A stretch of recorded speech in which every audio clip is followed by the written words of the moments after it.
नैबे प्रेस मिटनि गेजेरजों जोंनि जांख्रिथाय देरानिफ्राय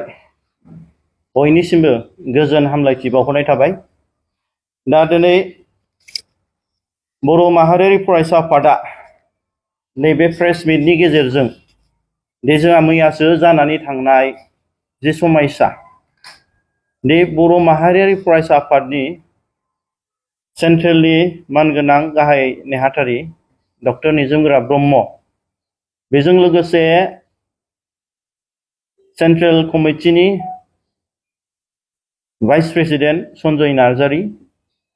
आरो उदालगुरि डिस्ट्रिक्ट जिल्लानि बर' माहारियारि फरायसा आफादनि गाहाय नेहाथारि राजेश बिथांमोनहा दे बर' माहारियारि फरायसा आफादखौ हथादै जोंजों सावरायाबालानो एबा रिजाइनेशन लेटार होआबालानो बिथांमोनहा दानि बिटिसि खुंथायनि मानगोनां बिटिआरनि सीएम प्रमद बर' बिथांमोनहा जइन जाहैदों। दा बेयावहाय जोङो बर' माहारियारि फरायसा आफादा जों गिबियावनो दे बिथांमोननि थांनायाव जों गिबियावनो बेखौसो बुंनो लुबैदों दे नंगौ बिथांमोनहा जेब्ला जाय समावहाय बर' हारिनि गेजेरावहाय गोबां जेंना गोबां खैफोदफोर फैदोंमोन, जाय समावहाय बर' हारिनि गेजेराव जेबो आफादफ्रा जातिनि इस्यु बुंनो हालामोन, जाय समावहाय बर' हारिनि इन्टेलेक्सुयेल्सफ्रा बबा बेंगा जानानै थानांबायमोन मिथिनानैबो, जाय समावहाय बर' जोहोलावफ्रा फिन खेमसे आर्मि मिलिटारि पुलिसफोरजों हमै हमै सोरबा दंफां सिखावनि नामाव सोरबा मैहुर खालामनायनि मुङावहाय दिनै हमनानै गावथारफिनजानायखौ जों नुनो मोनबायमोन। जाय समावहाय दे जोंनि बर' हारिनि गेजेराव मोनसे बे गावजों गाव मोनसे इयुन जेनेबा थांनानै थानायनि जाय मोनसे सिमां आलादा रायजो सोरजिनाया जोबनानै थांबायमोन, बे थिग समावनो जों गोदान जोलै आरो जोलैसाफ्रा बेसेबां दानि रोंगौथि गोनां गोरों गोरों सेंग्राफ्रा जोङो जयै सावरायलायनानै दे गोदान मोनसे बर' माहारियारि फरायसा आफाद दानानै जातिनि फिन खेबसे सोमावसारफिननायनि जे सिमांखौ जों सुजुदोंमोन, जातिनि जि मोनसे आद्रा थानाय सिमां आलादा रायजो सोरजिनायनि जि थांखि बेखौ जों लांफिननो थाखाय जों जानजि खाफ्रादोंमोन। बर' माहारियारि फरायसा आफादखौ मैयानि समावहाय नागारनानै दानि सोलिबाय थानाय बिटिआर खुंथायनि गोहो इउपिपिएल पार्टियाव जइन जाबाय बिथांमोनखौ आङो दसे सम बिथांमोना गावसिनि बेसेन गोसा समखौ जातिनि थाखाय बाउसोमनायनि थाखाय आं बिथांमोनखौ गोसो गुवारै आंनि अननाय आरो हामलायनायखौ बावहरनाय थागोरो बर' माहारियारि फरायसा आफादनि जानानै। आरो नैथियावहाय बे जाय बिथांमोनहा जातिखौ सिबिनो एबा जातिनि खैफोद जातिनि अलखदावहाय गसंनो थाखाय गावसोरखौनो बावसोमदोंमोन, जाय समावहाय जों मिथिगौ दे दिनैनि जि मोनसे थासारि बर'नि बे थासारिया जोंनि बर'फोरनि राजनितिक अधिकार खुंथायखौ जि जों गोमानायखौ नुदोंमोन आरो दिनै जे समावहाय दिनै बर'फ्रा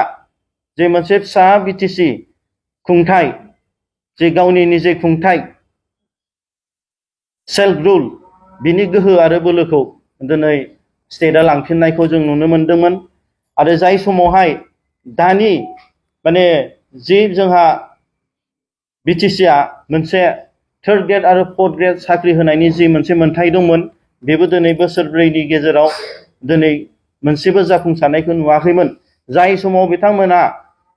जि स्टेन्ड जानानै जातिनि थाखाय एबा जोंनि फैबाय थानाय इयुन जोलै आरो जोलैसाफोरनि थाखाय स्टेन्ड जानानै खामानि मावलांनांगौमोन, जातिनि इयुनखौ बिथांमोना दिनै बासायनांगौमोन, बे समाव बिथांमोना दिनै मेंनानै एबा दिनै जेननानै एबा दिनै बिथांमोना दिनै गावसोरखौनो सारेन्डार खालामहैनाय एबा गावसोरखौनो गुबुननो दिनै गथायनानै हैनायखौ जों दिनै दुखु मोनदों। आरो बेवहाय जोंल' नङा, जोंनि बर' माहारियारि फरायसा आफादनि जि मोनसे थांखि, जि मोनसे प्रिन्सिपल्स एन्ड आइडिय'लजि सान्थौ आरो सानस्रिया गासिबो बर' हारिखौ दिनैहाय बिथांमोननि जि लुबैनाय बिथांमोननि जि आद्रा थानाय सिमां आलादा रायजो सोरजिनाय बेखौ जाफुंसार होनायनि जि मोनसे जोङो जि बिथांमोना जि सिमां सुजुदों बेखौबो बिथांमोना दिनै असनमान एबा बिथांमोना बेखौबो दिनै माने नंखाय एबा फोथाय खेबस' खालामनानै थांनायखौ जों नुनो मोनदों। दा दिनै बर' माहारियारि फरायसा आफादा नंगौ दे जों गिबि स्टार्टिंनिफ्रायनो जोंनो दिनै लाथिख'निफ्राय जोंनो आफादखौ दानानै जोंनो दिनै खस्थ'नि गेजेरजों जाय समावहाय जोंहा दिनै माने बर'फ्रा थाखा फैसा थाइसेबो गैलिया सोरबा बिजनेसमेनफ्राबो दिनै बिजनेस मावनायनि खाबुखौ मोनलिया दिनै सोरबा बिल मोननांगौ जोंनि बर' बिजनेसमेनफ्राबो दिनै बिटिसिनिफ्राय बिल मोनलिया सोरबा दिनै साख्रि आवला बिथांमोनाबो दिनै थार्ड ग्रेड फर्थ ग्रेड साख्रि मावनायफ्राबो नांगौखिनि दिनै बेथन मोनलिया दिनैहाय मावनाय बिथांमोना दिनै थाइसे बेथन मोनलिया जाय बेफोरबायदि मोनसे अलखद समावहाय जोङो स्टेन्ड जानानै जों दिनै खामानि मावलांनांगौमोन जाय रायजो राजाफ्रा जोंनि सायाव मोनसे बिसास जोंनि सायाव मोनसे फोथायनाय जोंनि सायाव मोनसे आसा बेखौ दिनै बिथांमोना नेवसिनानै जे गावनि बेक्ति सार्थनि थाखाय गावसिनि बेक्ति सेल्फ इन्टारेस्टनि थाखाय दिनै मोनसे गोथार आफादखौ नागारनानै मोनसे गावसोरखौनो दिनै दावहाथिलिनिफ्राय दिनै एरायनानै दिनै थांनायखौ दिनै जों नुनो मोनदों एबा रायजो राजाफ्रा बेफोरखौ बिथांमोना दिनै दुखु मोनदों।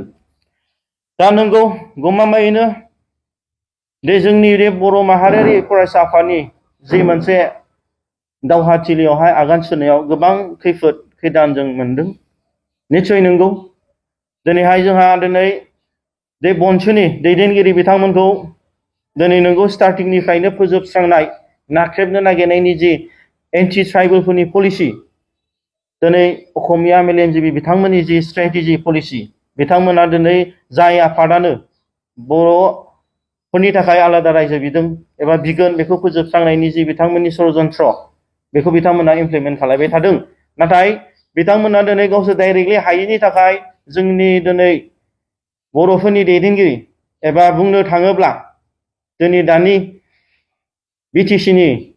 पावाराव थानाय दैदेनगिरि बिथांमोनखौ इउटिलाइज एबा बाहायनानै पुलिस प्रशासनखौ बाहायनानै सिगि सग' खालामनानैब्लाबो मेन्टेल टर्चार होनानैब्लाबो जोंनि बनसुनि सेंग्राफोरखौ मालाबा दैखोनाय मालाबा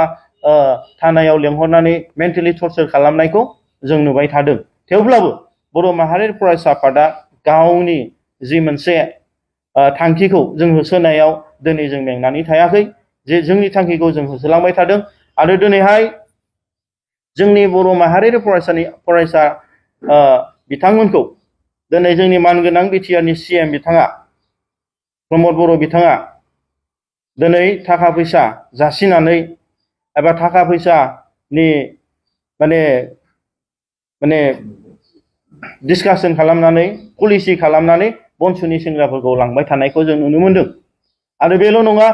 बिथांमोनखौ पुलिस प्रशासननि थ्रुयै मानगोनां बिथांमोनहा दिनै बिटिसि गभर्नमेन्टआ बाहायनानै